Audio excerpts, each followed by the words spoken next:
السلام عليكم.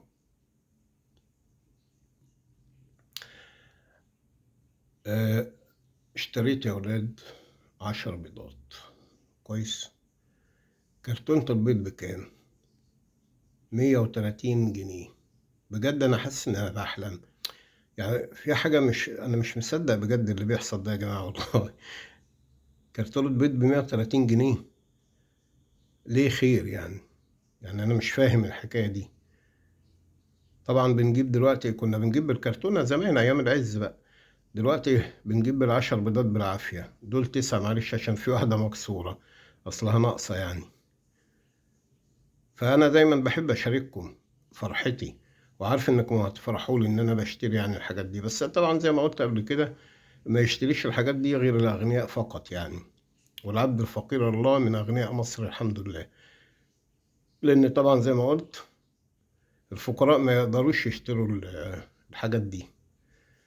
10 بيضات و4 حتت بانيه، 3 حتت لحمة، مش كده يعني. دي يعني الفقراء المساكين دول ما لا.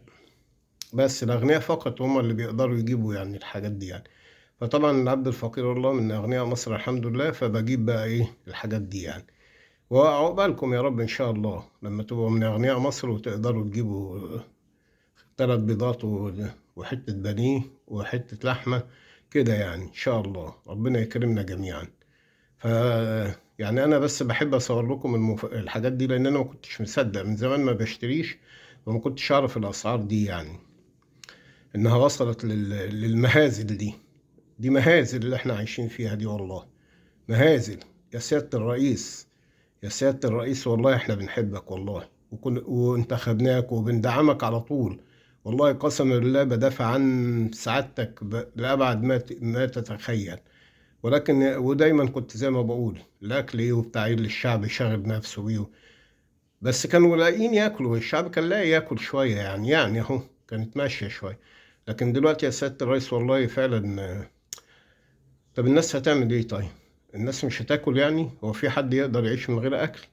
طب لو الكبار ما كلوش ومش مهم وندوس على نفسنا، الاطفال الصغيرين دول ذنبهم ايه انهم يتحرموا من الاكل الصحي اللي هو يقدر لسه بيبنوا أجسامهم وأجسادهم من خلاله؟